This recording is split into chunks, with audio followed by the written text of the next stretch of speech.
The boy stood at the edge of Highway 41, his clothes torn and caked with dried mud, his face streaked with tears and dirt. He couldn't have been more than 9 years old. His small fists waved frantically at passing cars, but no one stopped. The Montana wilderness stretched endlessly behind him. Dense forests, rocky cliffs, and a sky heavy with storm clouds. Then, from the north, came the rumble of engines.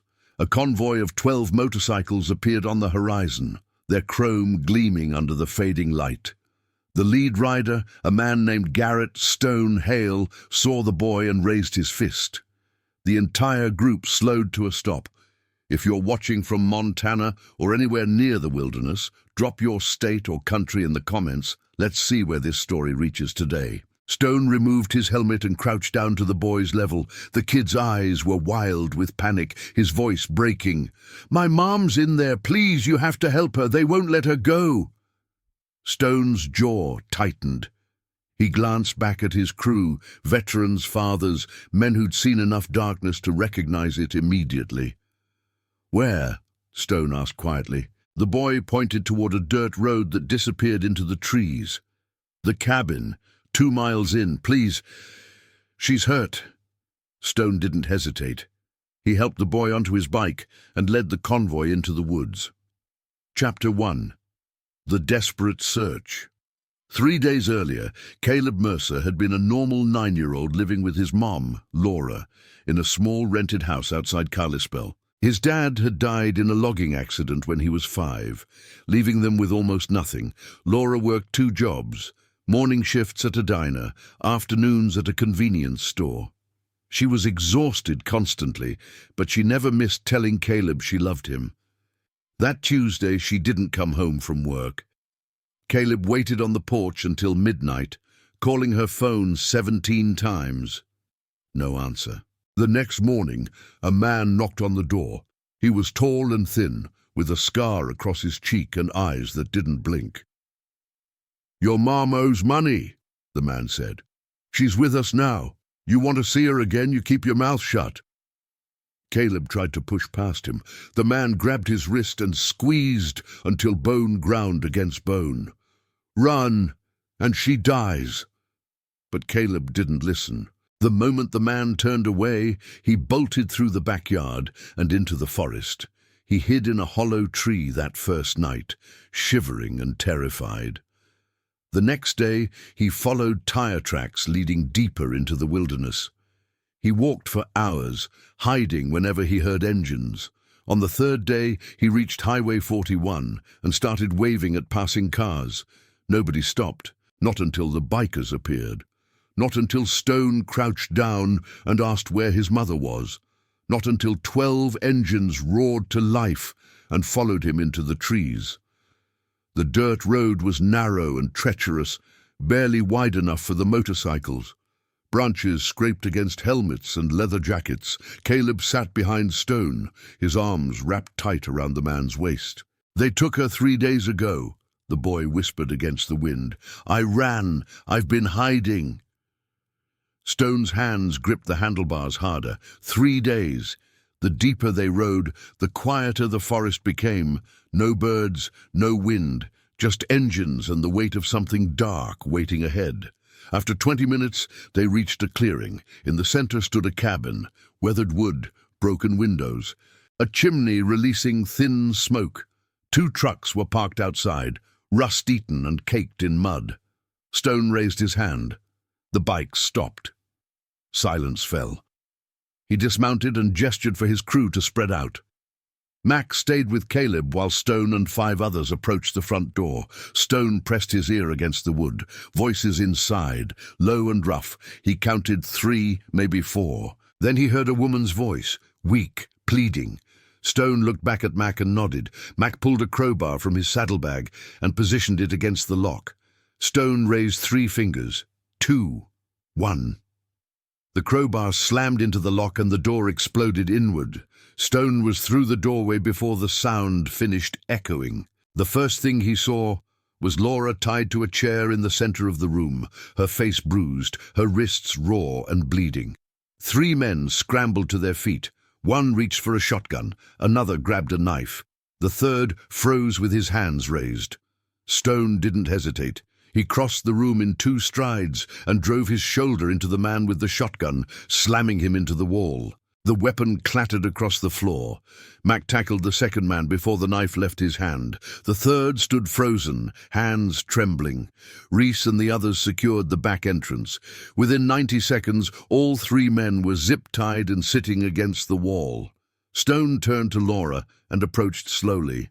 "Laura, my name is Stone. Your son found us. He's safe. We're getting you out of here." Laura's eyes filled with tears. "Caleb," she whispered. "Where's Caleb?" Stone pulled out his knife and cut the ropes binding her wrists. "He's right outside." Her arms fell limp to her sides. He cut the ankle ropes and helped her stand. "Your legs need a minute." He supported her weight as Caleb appeared in the doorway and screamed, "Mom!" He ran across the room and threw his arms around her neck. Laura sobbed into his hair, holding him tight. Stone stepped back and gave them space. After a moment, he turned to the man who'd frozen. "Who sent you?" The man's eyes darted away. "I don't know what you're talking about." Stone leaned close. "Try again." The man swallowed hard. "Look, we were just told to hold her here. Some guy paid us $5,000, said she owed money, that's all I know." Stone's jaw tightened. "What guy?" The man hesitated. Stone grabbed his collar. "What guy?" The man gasped. Vince Calloway. He runs a lending operation out of Missoula. That's all I know." Stone released him and turned to Mac. "Call the sheriff." Chapter 2. Getting home safe. 20 minutes later, 2 sheriff's deputies arrived. They took statements, photographed the scene, and loaded the 3 men into a cruiser. A paramedic examined Laura and wrapped her cracked ribs, but she refused to go to the hospital. "I just want to be with my son," she said firmly. Stone offered to escort them home. Laura accepted gratefully. The convoy rode slowly back to Kalispell. Laura and Caleb wrapped in blankets in Mac's sidecar. The sun was setting by the time they reached Laura's house. Stone walked them to the door and waited while Laura unlocked it with trembling hands. She checked every room with Caleb close behind, reassuring herself they were alone. When she returned, she looked slightly steadier. "Thank you," she said. "I don't know what would have happened if—" Stone held up a hand. "Get some rest. Lock your doors. Mac's parking across the street tonight. We're not leaving you alone until this is finished." Laura looked past him to where Mac was positioning his bike with clear sightlines to the house. "I don't deserve this much help. Why are you doing all this?" Stone's expression softened. "Because somebody has to. Because we can. Because your son was brave enough to ask for help. Those are all the reasons we need."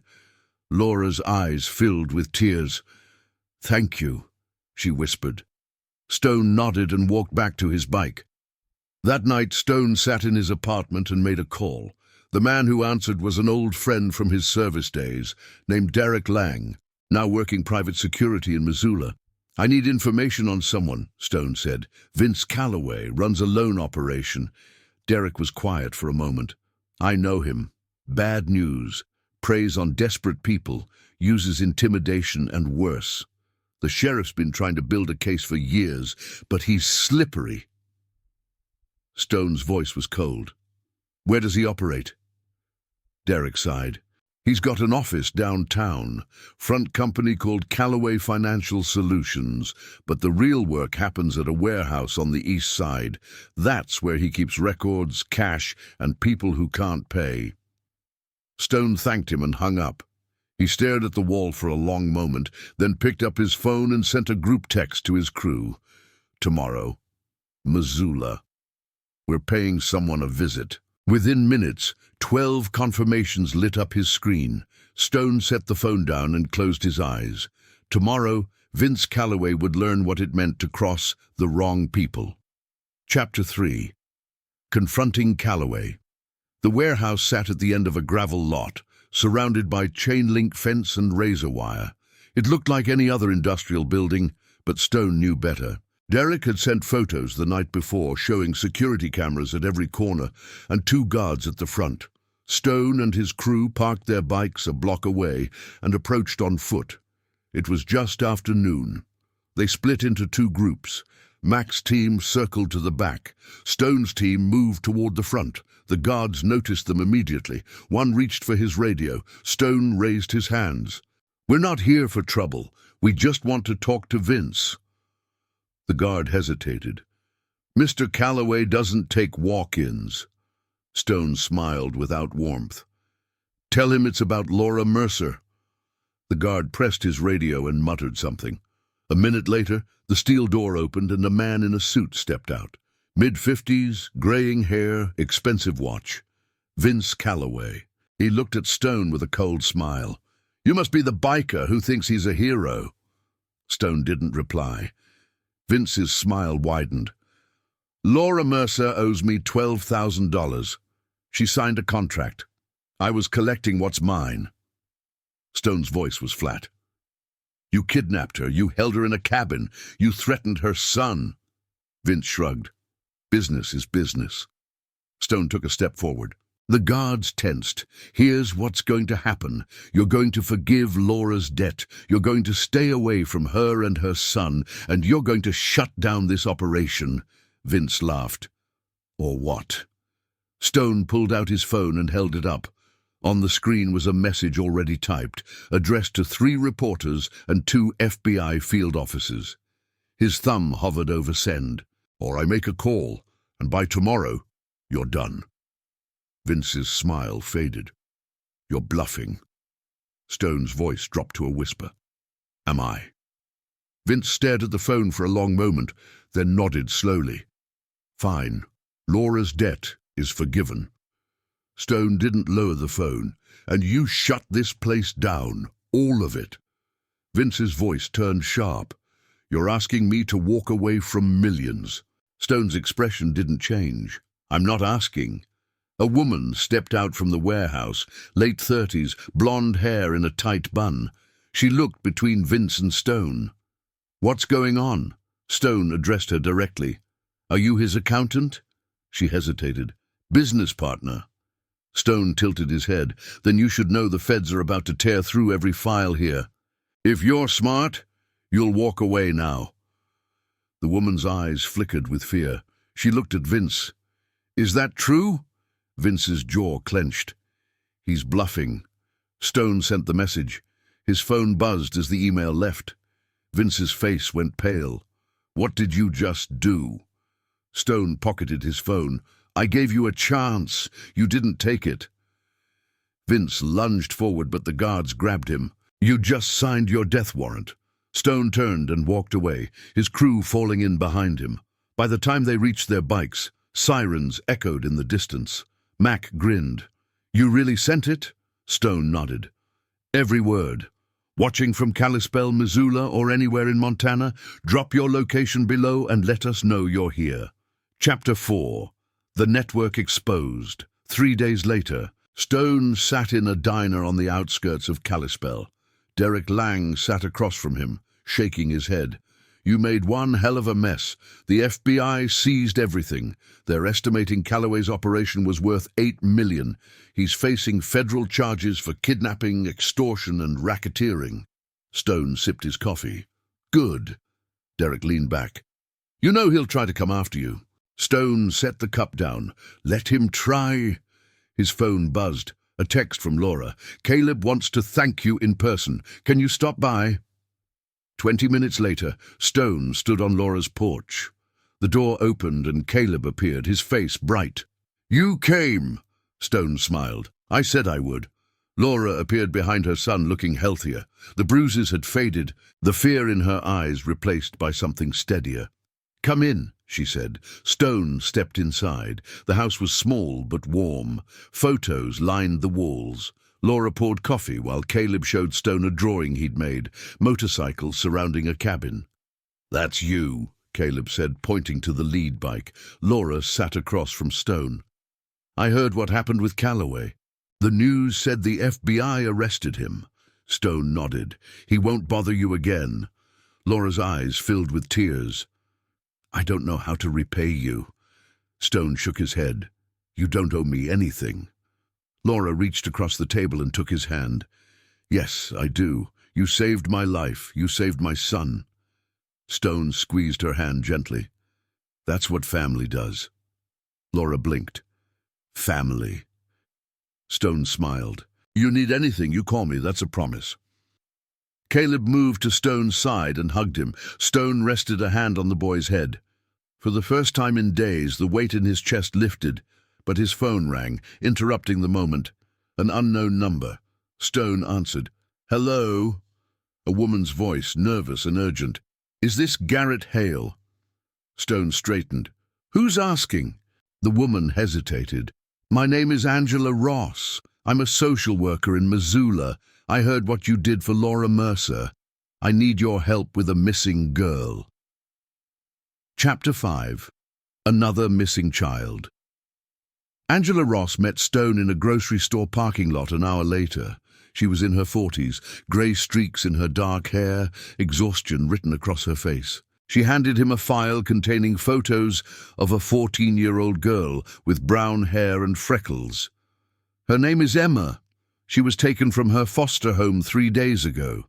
The police think it's connected to Calloway's network." Stone studied the photo. "Tell me everything."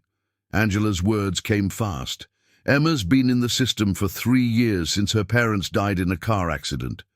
2 months ago, she was placed with a family in Missoula. Last week, she told her caseworker she was being threatened. Before anyone could investigate, she disappeared." Stone's jaw tightened. "Who took her?" Angela shook her head. "We don't know. But during Calloway's interrogation, one of his associates mentioned a pipeline for moving kids out of state. The FBI is investigating, but it takes time." "Emma doesn't have time." Stone handed the file to Mac. "What do you need from us?" Angela's voice cracked. "Find her, please." Stone nodded firmly. "We'll find her." Angela exhaled with relief. "Thank you." Stone turned to his crew. "We start with Calloway's contacts. Someone knows where she is." Mac pulled out his phone. "I'll call Derek for names." Stone looked back at Angela. "Stay by your phone. The moment we know something, you'll know." Angela nodded, tears streaming down her face. Derek met them at a bar in downtown Missoula that evening. He slid a folder across the table. "This is everyone connected to Calloway. There's one name that keeps coming up. Marcus Trent. Runs a trucking company out of Spokane. Word is, he's been moving more than freight." Stone opened the folder and studied Trent's photo, a man in his 50s with a shaved head and dead eyes. "Where can we find him?" Derek pointed to an address circled in red. "He's got a compound outside Spokane. Private property, gated entrance, security. The FBI's waiting on a warrant." Stone closed the folder. "We don't have time to wait." Derek leaned back. "I figured you'd say that." Stone looked at his crew. Every face showed the same determination. They'd saved Laura and Caleb. Now they'd save Emma. They mounted their bikes and rode into the night, headed west toward Spokane. The miles disappeared beneath their wheels as they pushed their machines hard, engines roaring through the darkness. By midnight, they were crossing the state line into Washington. By 2 a.m., they were approaching Trent's compound. Chapter 6. The Compound Raid. The compound sat at the end of a dirt road, surrounded by 10-foot fencing and motion sensor lights. Stone counted 3 vehicles in the driveway and 2 guards patrolling the perimeter. He turned to his crew and gestured with hand signals. They moved like shadows, their boots silent on the dirt. Stone cut through the fence with bolt cutters and slipped inside. Half the crew circled to the back, while Stone led the rest toward the main building. The guards didn't see them until it was too late. Stone and Reese took them down without a sound, zip-tying their wrists and gagging their mouths. The main building was a prefab structure with narrow windows. Stone tested the door handle. Locked. Mac wedged a pry bar into the frame and the lock snapped. They moved inside quietly. The interior was dimly lit. a long hallway with doors on either side. Stone opened the first door. Empty. The second. Empty. The third door was locked from the outside. Stone gestured to Mac, who kicked it open. If this story is hitting home, hit that like button and let us know you're with us. Your support keeps these stories going. Inside, huddled in the corner, was Emma. Her eyes were wide with fear, her wrists bound with duct tape. Stone knelt down slowly. "Emma, we're here to help. Angela sent us." Emma's face crumpled with relief. "Please get me out of here." Stone cut the tape and lifted her to her feet gently. "You're safe now." Behind him, Reese radioed the others. "We've got her. Move out." They carried Emma through the compound and back to the bikes. Stone wrapped her in his jacket and helped her onto the back of his motorcycle. They rode through the night, putting as much distance between themselves and the compound as possible. Stone called the FBI from a gas station and gave them Trent's location anonymously. By dawn, they reached the Montana border. Angela was waiting at a rest stop, pacing frantically. When she saw Emma, she ran forward with tears streaming down her face. Emma jumped off the bike and ran into Angela's arms. They held each other tight, both crying. Stone stood back, watching quietly. Mac clapped him on the shoulder. "That's 2 lives saved, brother." Chapter 7. The Promise. Kept Angela walked over to Stone, still holding Emma's hand tightly, her other arm wrapped protectively around the girl's shoulders. The morning sun was breaking over the Montana border, painting the sky in shades of gold and orange that seemed almost too beautiful after the darkness they'd just escaped. Angela's face was streaked with tears, but these were tears of relief and gratitude. "I don't know how you did it," she said, her voice thick with emotion. "The FBI said it would take weeks to get a warrant. The police said there wasn't enough evidence. Everyone told me to be patient, to wait for the system to work. But you didn't wait. You went in there and brought her home." Stone's voice was quiet but firm. "The system's important, but sometimes it moves too slow for the people who need help right now. Emma couldn't wait weeks." He looked down at the girl, who was still trembling slightly despite the blanket wrapped around her shoulders. Her eyes were red from crying, her face pale with exhaustion, but there was something else there too. A flicker of hope that hadn't existed 24 hours ago. "Just keep her safe from here on out. That's all that matters." Angela nodded emphatically, pulling Emma closer. "I will. I promise you. I will never let anything happen to her again. She's going to a new placement today, somewhere far from here, somewhere those people can never find her." Stone knelt down so he was at Emma's eye level, his weathered face gentle despite the hardness that usually lived there. "Emma, you listen to me. What happened to you wasn't your fault. None of it. You didn't do anything wrong. You survived, and that took more courage than most adults will ever have to show. You're going to be okay now. Angela's going to make sure of it." Emma's lip trembled and fresh tears spilled down her cheeks. "Thank you for coming to get me," she whispered, her voice so small it barely carried over the wind.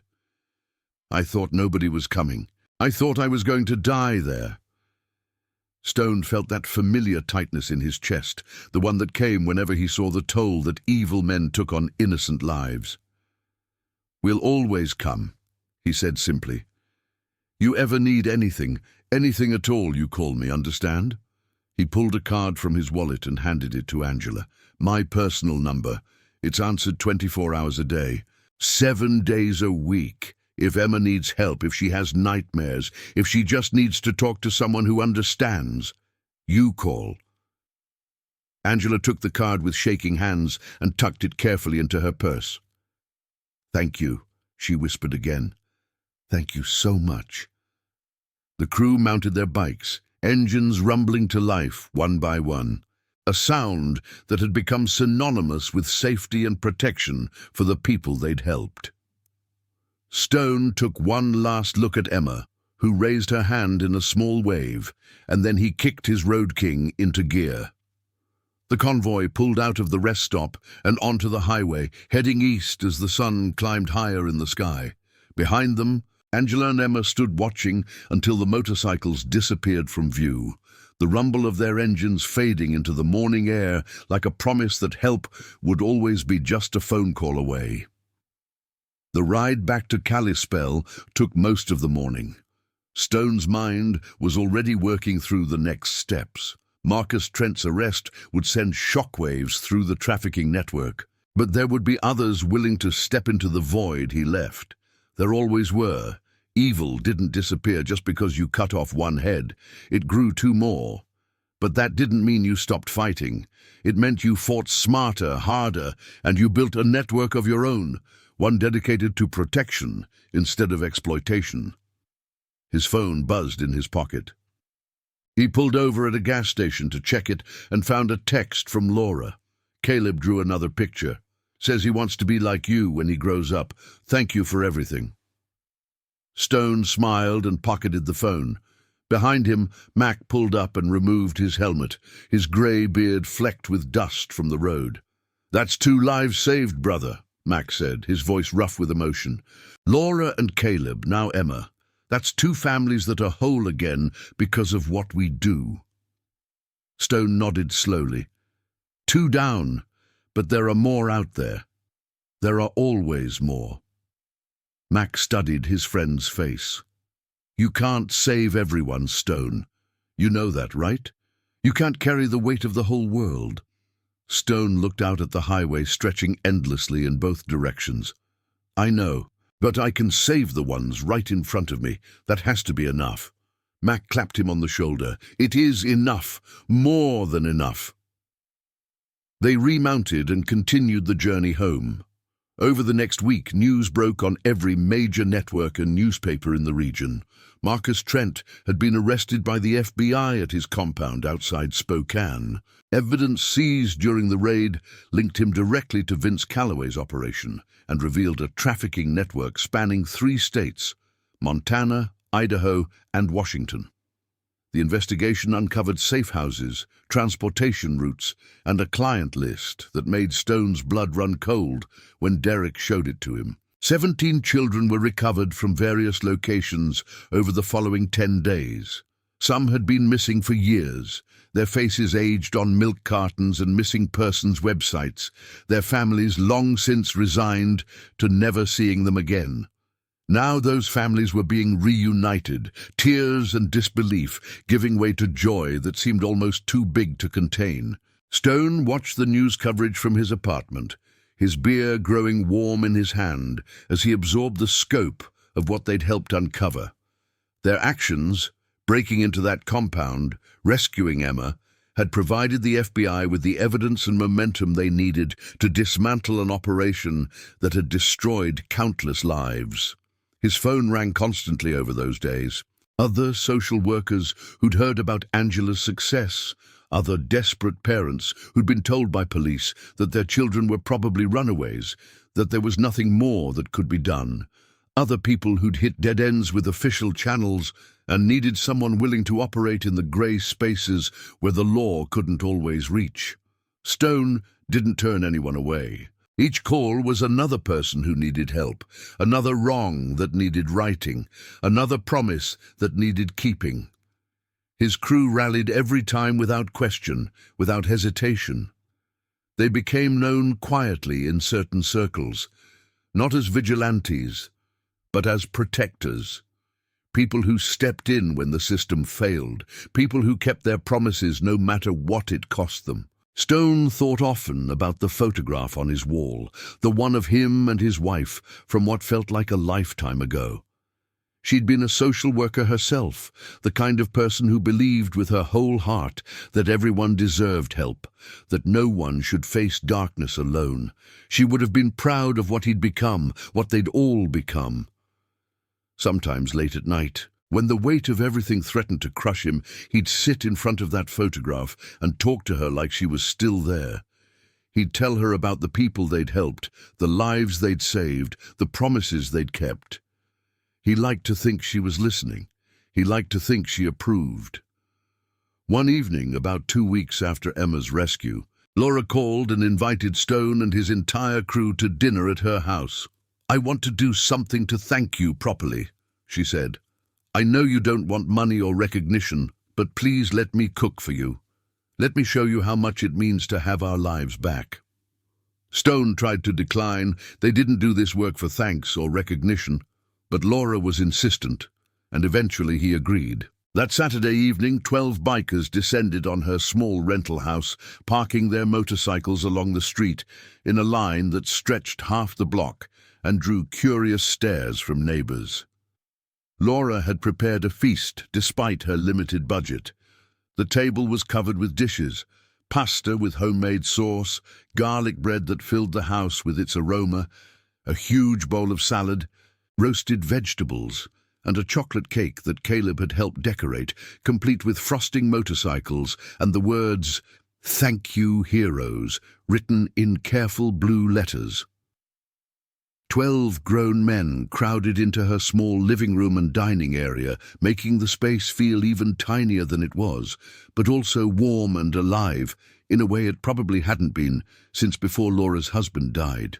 They ate and talked and laughed, telling stories about their rides and their lives, treating Laura's home with the same respect they'd treat a cathedral. Caleb was in heaven, moving between the bikers like a small satellite, showing off his collection of drawings. Dozens of them now, all depicting motorcycles and the men who rode them. He asked endless questions about their bikes, about how fast they could go, about what it felt like to ride with the wind in your face and nothing but open road ahead. The crew answered each question with patience and warmth, treating the boys' curiosity with the seriousness it deserved. Stone watched from the kitchen doorway as Mac lifted Caleb up so he could see the patches on his leather vest, explaining what each one meant, where it came from, the stories behind the symbols. After dinner, Stone helped Laura clean up while the others entertained Caleb in the living room. They worked in comfortable silence for a while, the sound of laughter and conversation drifting in from the other room. Finally, Laura spoke quietly as she scrubbed a dish. "You've given us our lives back. I don't just mean physically, though that's part of it. I mean, I stopped being afraid. I wake up in the morning and I'm not terrified anymore." Caleb stopped having nightmares. He stopped flinching at loud noises. "We're whole again because of you." She set down the dish and turned to face him, her eyes bright with unshed tears. "I was drowning before you came along. That loan from Callaway, it was supposed to save us, but it almost destroyed us. I couldn't see a way out, and then Caleb found you on that highway, and everything changed."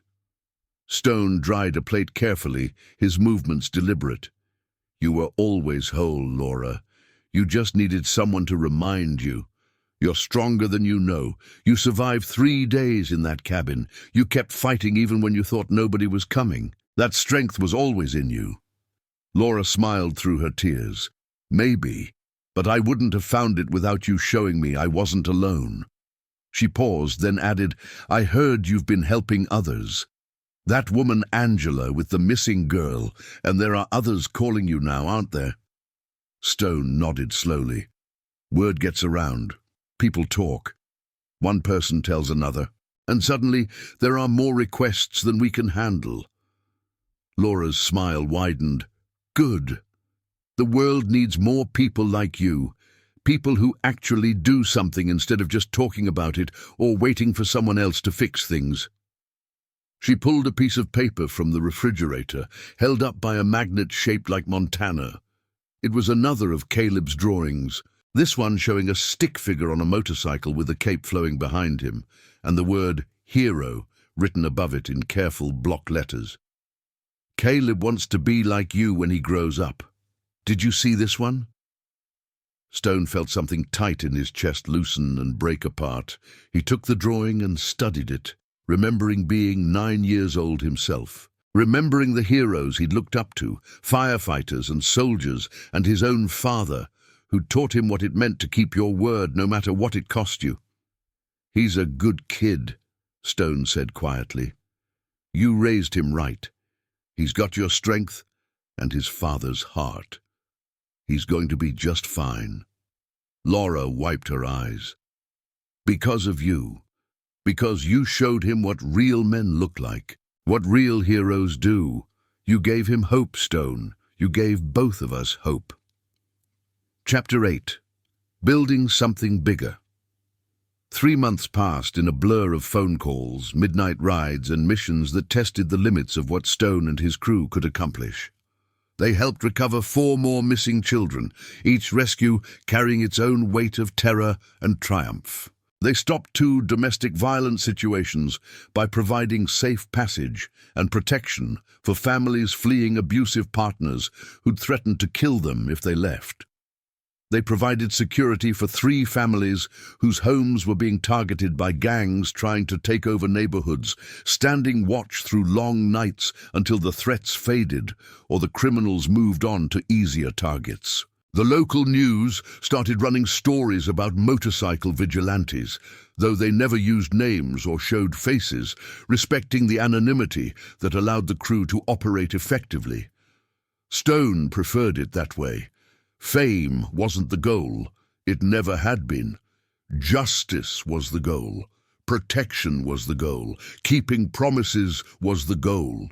But the media attention brought both benefits and complications. More people reached out for help, which was good, but it also put a target on their backs from criminals who resented the interference and law enforcement officials who worried about civilians operating outside official channels. Stone walked a careful line, maintaining relationships with sympathetic cops like Deputy Morrison while staying independent enough to act when the system couldn't or wouldn't. His phone kept ringing at all hours. The requests kept coming from increasingly diverse sources. A teacher in Butte whose student was being recruited by a gang. A nurse in Helena whose patient was being stalked by someone she'd rejected. A veteran in Great Falls whose service dog had been stolen by someone who wanted to sell it. Each call represented someone in crisis, someone who'd exhausted official channels and needed help right now, not weeks or months from now when bureaucracy finally caught up. And his crew kept answering the call, riding out in formation regardless of weather or distance or danger, bound together by something deeper than friendship. One grey afternoon in late October, Derek Lang called with an unusual request. His voice was tight with concern. "I've got something different for you. There's a veteran in Butte, ex-Army infantry, who's being harassed by a gang trying to take over his neighborhood. They've threatened his wife and kids, smashed his windows, killed his dog. Local PD is stretched thin and can't provide 24-hour protection. Guy's about to do something stupid to protect his family. I can hear it in his voice. Thought maybe you could help before this goes sideways." Stone didn't hesitate. "Send me the address. We'll be there tomorrow morning." Derek texted the information within minutes. A street address in a working-class neighborhood on Butte's south side, along with a brief history of the veteran in question. Marcus Webb, 43 years old, 2 tours in Afghanistan, Purple Heart recipient, currently working construction to support his wife Amy and their 3 kids. Honorably discharged 5 years ago after an IED took out his convoy and left him with a permanent limp and chronic pain. The kind of man who'd given everything for his country and deserved better than to live in fear in his own home. Stone forwarded the information to his crew with a simple message: "Wheels up at dawn. Full gear. Could be a long haul." Within an hour, 35 confirmations lit up his phone. The crew had grown significantly over the past months as word spread, and more riders asked to join the cause. They weren't just bikers anymore. They were a brotherhood with a mission, organized and trained, and committed to their code. Stone spent the evening doing reconnaissance, using satellite imagery and street view to study Marcus Webb's neighborhood, identifying entry points, escape routes, and strategic positions for surveillance. Old military habits died hard. The convoy rolled out at 6 the next morning. 35 motorcycles moving through the pre-dawn darkness like a mechanized cavalry unit. They rode in formation, 3 columns of bikes with Stone at the point, covering the 120 miles to Butte in just under 2 hours. The sun was breaking over the mountains when they reached Marcus Webb's neighborhood, a collection of modest homes with aging siding and yards that spoke of families working hard just to get by. Stone spotted the house immediately. It was the one with plywood covering 2 windows, fresh graffiti spray-painted across the garage door, and a man sitting on the porch with a shotgun across his lap and eyes that hadn't slept in days. Marcus Webb was exactly what Stone expected, lean and weathered, with the 1,000-yard stare that Stone recognized from his own mirror on bad days. His dark hair was cut military short, graying at the temples, and his face was lined with a combination of pain and determination. He wore faded jeans and a flannel shirt over a Marine Corps t-shirt that had seen better days. When 35 motorcycles pulled up to his curb and parked in formation, Marcus stood slowly, favoring his left leg, his grip tightening on the shotgun. His posture was defensive but controlled. This was a man who knew how to use that weapon, and would if necessary, but who also had the discipline not to point it at potential allies. Stone dismounted first and approached slowly, deliberately, his hands visible and movements unthreatening. "Marcus Webb?" His voice carried clearly in the quiet morning air. "Derek Lang sent us. We're here to help." Marcus's eyes swept over the assembled bikers, assessing them with military precision, cataloging details, the way they held themselves, the discipline in their formation, the alertness in their postures. These weren't weekend warriors or cosplayers. These were men who'd seen real violence and knew how to handle themselves. "You're the guys I've been hearing about," Marcus said finally, his voice rough from exhaustion and stress. "The ones who helped that woman in Kalispell, the ones who took down that trafficking ring." Stone nodded once. "That's us." Marcus's jaw worked for a moment, muscles clenching and unclenching as he wrestled with pride and desperation. Finally, desperation won. "They came by last night, 5 of them, maybe more in the cars. Told me I had 72 hours to sell my house for half what it's worth and get out of the neighborhood, or they'd burn it down with my family inside. They weren't bluffing. You can see what they already did to my windows and garage. My wife Amy is terrified. She won't let the kids out of her sight. My youngest daughter Madison had a panic attack yesterday. She's 7 years old and having panic attacks because some gangbangers think they own this street." His voice was rising now, months of frustration and fear boiling over. "I called the police. You know what they said? They said they'd increase patrols in the area. Increase patrols. These guys come in the middle of the night. They wear masks. They're gone before cops could possibly respond." The officer I talked to was sympathetic, said he understood, but there's nothing they can do until an actual crime is committed beyond property damage. Property damage. They killed my dog. They shot Rex in my backyard and left him there for my kids to find. Marcus's hands were shaking now, his knuckles white on the shotgun. "I can't protect them alone. I'm one man with a bad leg and a gun. There are a dozen men with resources and no conscience. So yeah, I was about to do something stupid. I was about to set up an ambush and make sure at least some of them didn't walk away. But then Derek called and said you might help." Stone's expression hardened, cold rage settling over him like a familiar coat. "That changes now. We're going to make sure your family is safe. And then we're going to have a conversation with these people about property rights and respect and what happens when you threaten veterans and their children." Marcus's shoulders sagged with relief so profound it looked painful, like he'd been holding up a tremendous weight for so long that letting it go almost hurt. "I don't have money to pay you," he said, his voice breaking slightly. "I've got maybe $200 in savings, and that's supposed to cover groceries for the next 2 weeks. The VA check doesn't stretch as far as it used to, and construction work has been slow lately." Stone held up a hand, cutting him off. "We don't want your money, Marcus. We want your family safe. That's payment enough. You served your country. You sacrificed for all of us. The least we can do is make sure you can live in peace in your own home." Marcus's eyes filled with tears he was too proud to let fall. "Thank you," he whispered. "Thank you so much." Stone stepped forward and gripped Marcus's shoulder firmly. "Go inside and get some rest. Let us worry about security for a while. When's the last time you slept?" Marcus shook his head. 3 days, maybe 4. "I can't sleep. Every noise, every car that drives by, I think they're coming." "Not anymore," Stone said firmly. "We've got this. Go be with your wife and kids. Reassure them that help is here. We'll handle everything else." Marcus nodded, wiped his eyes roughly, and turned toward his front door. Before he went inside, he looked back one more time. "Why are you doing this? Really? You don't know me. You don't owe me anything." Stone's answer was simple and immediate. "Yes, we do.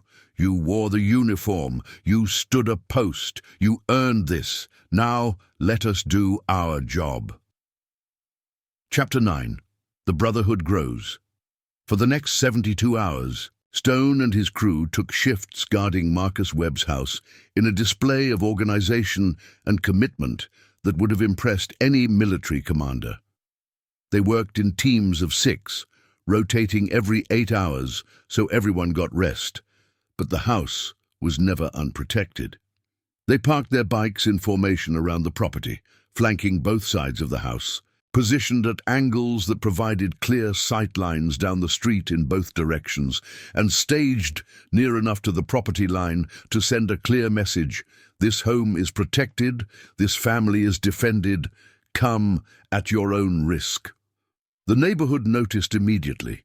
Curious residents came by with questions and concerns, worried that the bikers might bring more trouble rather than less. Stone spent hours those first 2 days talking with neighbors, explaining who they were and why they were there, winning them over with calm professionalism and genuine care for the community.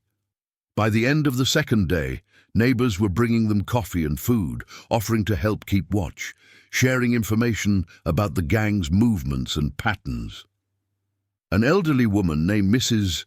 Patterson, who lived 3 doors down, even brought out folding chairs and blankets. "You boys are doing the Lord's work," she said firmly. "The least I can do is make sure you're comfortable." On the third night, just after midnight, when the world was dark and quiet and most people were deep in sleep, 5 cars pulled up to the curb in front of Marcus's house. Their headlights cut through the darkness, illuminating the motorcycles parked in defensive positions. 10 men got out, moving with the cocky confidence of people who'd gotten used to intimidating entire neighborhoods without opposition. Some carried baseball bats, others had chains, one had what looked like a crowbar. They wore bandanas over their faces and colors that identified them as members of the Diablos, a gang that had been expanding its territory aggressively over the past year through a combination of drug dealing, extortion, and violence.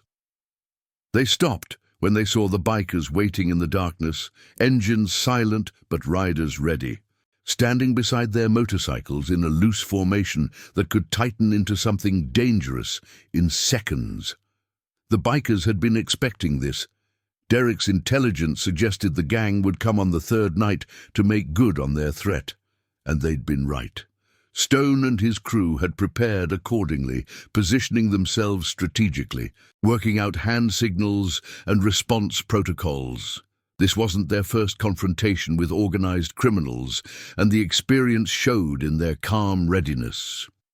The gang's leader, a man in his late 20s with elaborate tattoos covering his neck and face in a display that was probably meant to be intimidating, but mostly just looked desperate, stepped forward.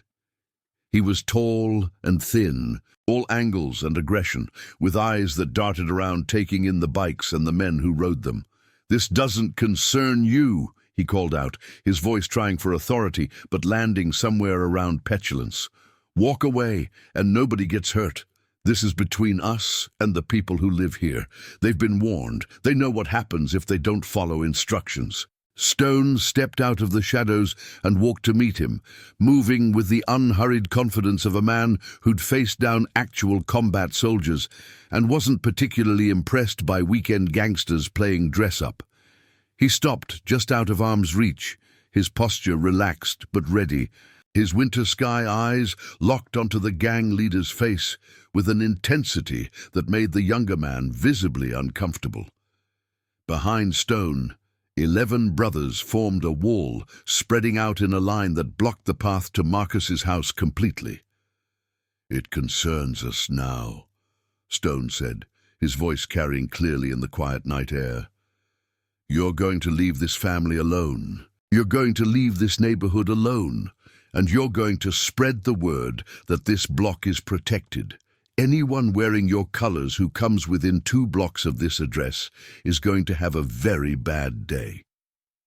The gang leader laughed, but it sounded forced, hollow, like he was trying to convince himself more than anyone else. "You think 12 bikers can stop us? We've got 100 soldiers in this city. We run this town. You're outmanned and outgunned, old man. Best thing you can do is walk away while you still can." Stone smiled, but there was no warmth in it, no humor. It was the smile of a predator showing teeth. "First, there are 35 of us and we're rotating shifts. Second, I know you've got 100 members. But most of them are kids playing gangster who'll run the first time real violence shows up. Third, I've got friends in the FBI who'd love to investigate your organization. Friends in the DEA who know all about the meth you're moving through Butte. Friends in local law enforcement who need a good excuse to raid your safe houses. Your choice. Walk away now, or deal with consequences you really won't like." Stone pulled out his phone and held it up, the screen illuminated in the darkness. "I've got a contact list here that would make your life very, very difficult. With 1 phone call, I can have federal agents kicking down doors by sunrise. With another, I can have every cop in 3 counties looking for any excuse to pull over anyone wearing your colors. With a third, I can have your suppliers cutting you off because they don't want the heat you'd be bringing down. So let's be very clear about the situation here. You don't outnumber us, we outnumber you in the ways that actually matter. And if you're smart, which I'm starting to doubt, you'll get back in those cars and never come near this neighborhood again." The gang leader stared at Stone for a long moment, his bravado visibly cracking as he realized these weren't ordinary civilians he could intimidate with shows of force. These were men who'd seen real combat, who understood violence on a level his street gang could never match, and who had resources and connections his organization couldn't compete against. Whatever he saw in Stone's eyes must have convinced him this wasn't a fight worth having. He stepped back slowly, his hands raising slightly in a gesture that wasn't quite surrender, but definitely wasn't aggression. "This isn't over," he said, but his voice had lost its edge. It was the sound of someone saving face while backing down. Stone's voice was ice. "Yeah, it is. You just don't know it yet." The gang leader gestured to his crew with a sharp wave. "Let's go." They loaded back into their cars with significantly less confidence than they'd arrived with, engines revving as they pulled away from the curb. The 5 cars disappeared down the street, taillights fading into the darkness. They never came back. Not that night, not the next night, not ever. Word spread through the gang's network with the speed of wildfire. The house on Elm Street was off limits, protected by bikers who had connections and resources the Diablos couldn't match. Within a week, the gang had pulled out of that entire neighborhood, deciding easier targets existed elsewhere. Marcus Webb stood on his porch the next morning, watching the sunrise, his shotgun no longer in his lap, his shoulders no longer hunched with constant tension. His wife, Amy, emerged from the house with coffee for the bikers who'd been on night watch, her eyes red from crying, but her smile genuine. Their 3 kids came out cautiously at first, then with growing confidence when they realized the scary men on motorcycles were actually there to protect them. Madison, the 7-year-old who'd been having panic attacks, brought Stone a picture she'd drawn, a house with a family inside and motorcycles surrounding it protectively. "Thank you for making the bad men go away," she said solemnly, handing him the drawing. Stone knelt down to her level and accepted the picture carefully, treating it with the reverence it deserved. "You're very welcome, Madison. You're safe now. Nobody's going to hurt you or your family." She threw her small arms around his neck in a fierce hug that nearly knocked him off balance, and Stone felt that crack in his chest widen a little more, letting in light he hadn't realized he'd been missing. Marcus approached and extended his hand.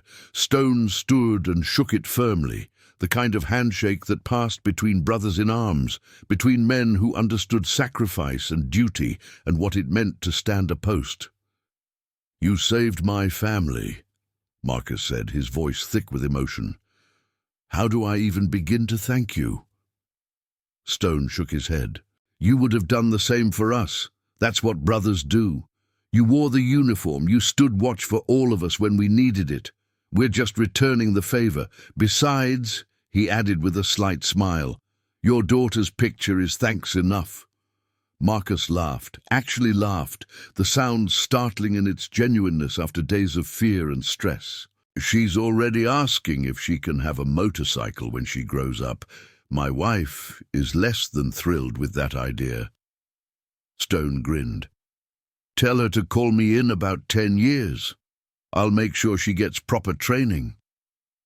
Word of what happened in Butte spread faster than Stone expected or wanted. Veterans started calling from across the state and beyond, Montana, Idaho, Wyoming, even as far as North Dakota and Washington.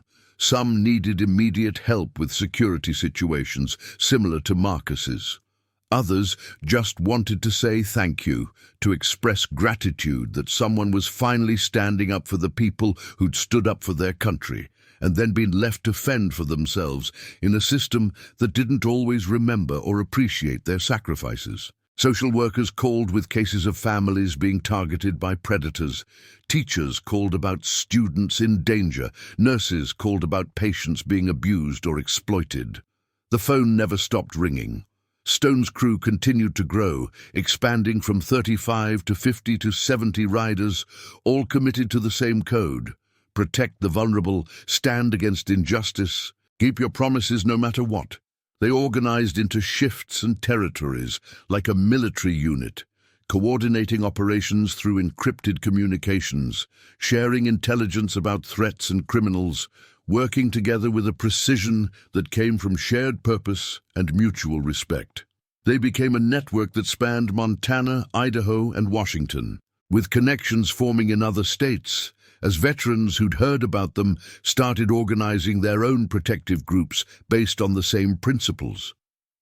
Laura Mercer became heavily involved in the organization's expansion, volunteering at a domestic violence shelter in Kalispell and using her experience to help other women escape dangerous situations. She called Stone regularly with cases that needed attention, and her judgment proved invaluable. She could identify the truly desperate cases that required immediate intervention versus the situations that could be handled through official channels with proper support. She also started a fund to help families like hers who'd fallen victim to predatory lenders, raising money through community fundraisers and using her own story to educate people about the warning signs of financial exploitation. Caleb, now 10 years old and growing into a thoughtful, courageous young man, started a club at his school focused on standing up to bullies and protecting kids who couldn't protect themselves. He called it the Protectors Club, and membership grew rapidly as other students responded to the message that strength should be used to defend others, not intimidate them. He gave presentations at school assemblies about what real heroes looked like, using his mother's rescue as an example of ordinary people doing extraordinary things when they chose to care more about others than about their own safety or comfort. Emma, the girl they'd rescued from Marcus Trent's compound, was thriving in a new foster home with a family who treated her with the love and patience she'd never received before. She was in therapy, working through the trauma of her captivity. But Angela reported she was making remarkable progress. She'd started talking about becoming a social worker herself when she grew up, wanting to help other kids who found themselves lost in a system that didn't always protect them. Stone visited her once a month, taking her out for lunch and checking in, making sure she knew she hadn't been forgotten, that the people who'd saved her still cared about what happened to her. One Saturday afternoon, in late November, Stone received a call from an unknown number with a local area code. He almost didn't answer. The constant influx of requests had taught him to screen his calls more carefully, but something made him pick up on the fourth ring. "Hello?" A man's voice, old and shaky but determined, came through. "Is this Garrett Hale?" Stone straightened instinctively. "Who's asking?" The man's voice broke slightly. "My name is Thomas Mercer. I'm Laura's father-in-law, Caleb's grandfather. I heard what you did for them, what you've been doing for other people too. I need to speak with you in person, if you can spare the time. I don't have much of it left, and there's something I need to say." Stone found Thomas Mercer 2 days later in a hospice facility on the outskirts of Kalispell, a quiet place with wide windows overlooking the mountains and staff members who moved through the halls with gentle efficiency. Thomas was in room 214, propped up in a hospital bed with blankets tucked around him, despite the warmth of the room. He was thin and frail, his skin paper white and stretched tight over bones that seemed too prominent, but his eyes were clear and sharp when they focused on Stone. "Mr. Hale," he said, his voice barely above a whisper, "thank you for coming. Please, sit." He gestured to a chair beside the bed with a hand that trembled with the effort. Stone sat carefully and waited, giving the old man time to gather his strength and his words. Thomas stared out the window for a long moment, watching clouds drift across the mountain peaks, before he finally spoke. "My son died in a logging accident 6 years ago," he began, his voice stronger now that he'd committed to telling his story. "Michael, he was 31 years old, strong and healthy and full of life. Left Laura and Caleb with almost nothing except medical bills and a tiny life insurance policy that barely covered the funeral. I tried to help them financially, but I'm not a wealthy man. I'm a retired postal worker living on a fixed income.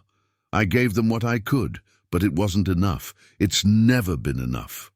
His hands gripped the blankets, knuckles white with emotion. "I've been watching them struggle for 6 years, watching my grandson grow up without a father, watching my daughter-in-law work herself into exhaustion trying to keep them afloat, watching them sink deeper and deeper into debt and fear and hopelessness.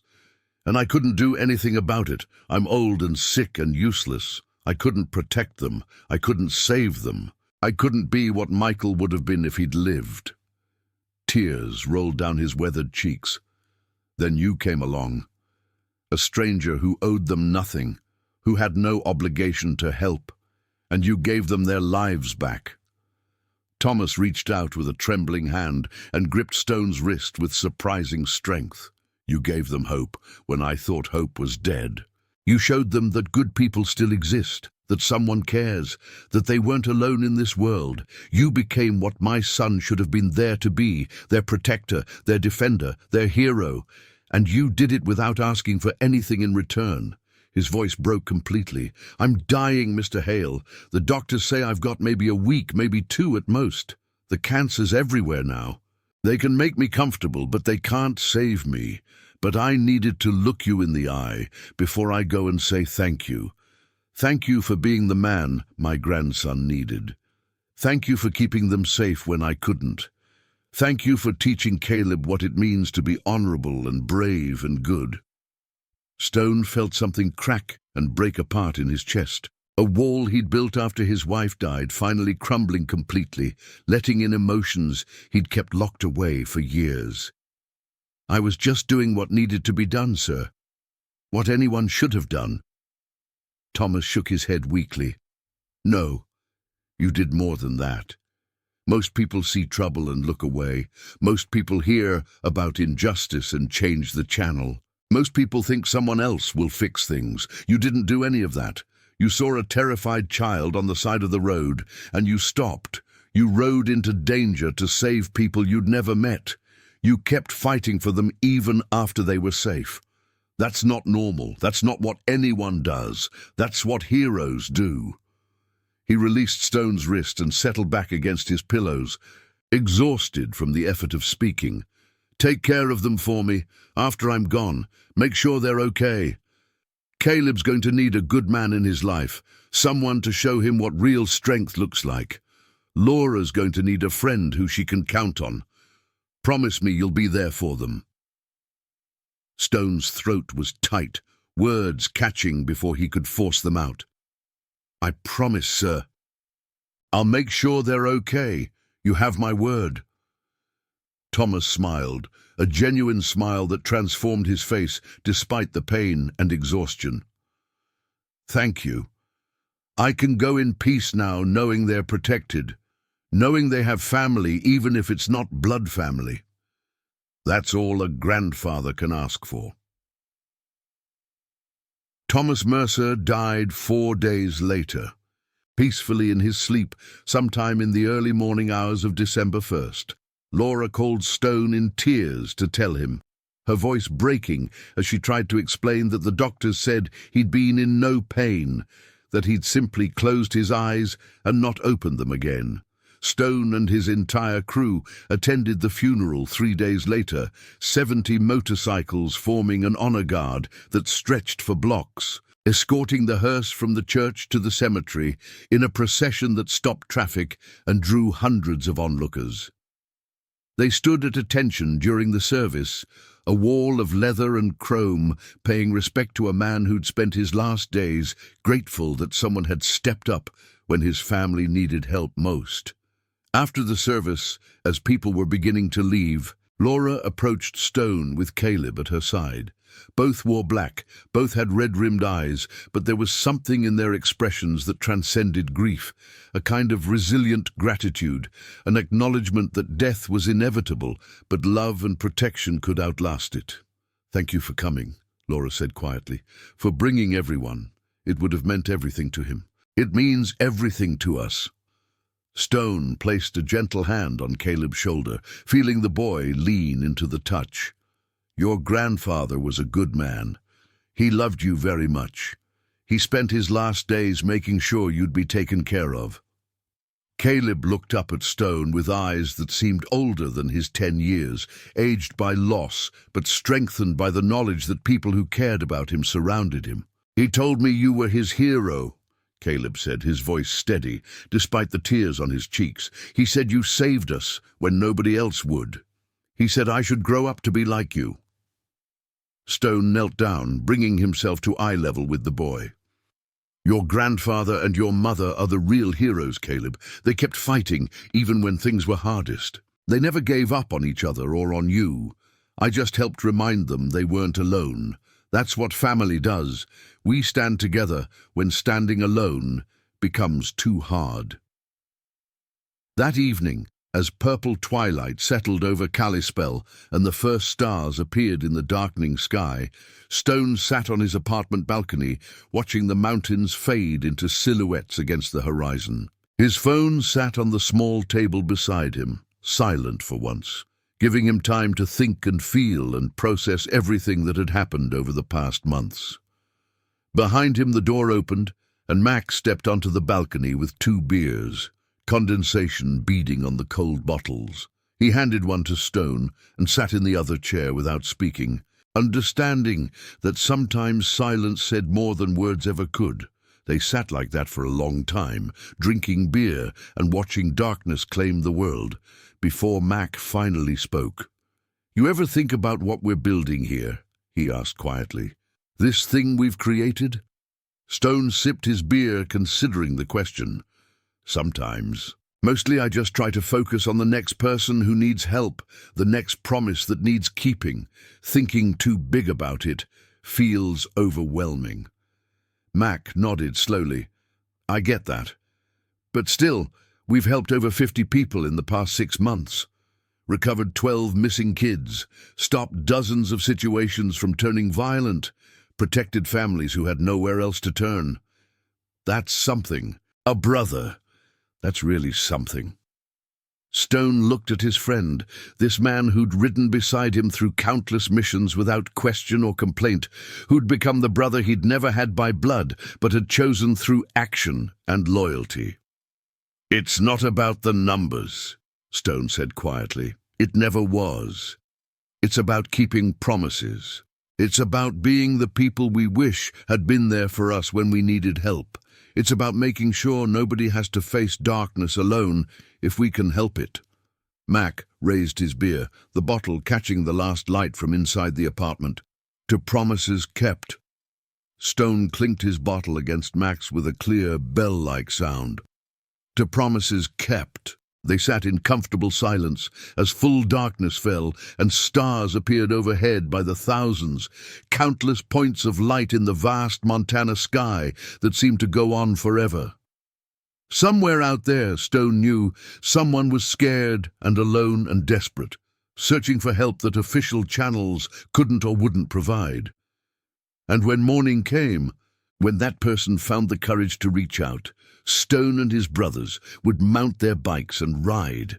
They would find that person. They would keep their promise, because that's what family does. That's what brotherhood means. That's who they were, and who they'd chosen to become when the world gave them the opportunity to make a difference. Thank you so much for watching this story. If it moved you, inspired you, or made you believe in the power of keeping promises, please hit that subscribe button and turn on notifications. Your support means everything. There are more stories like this coming, and we'd love to have you along for the ride. Until next time, stay strong, stay loyal, and never stop fighting for what's right.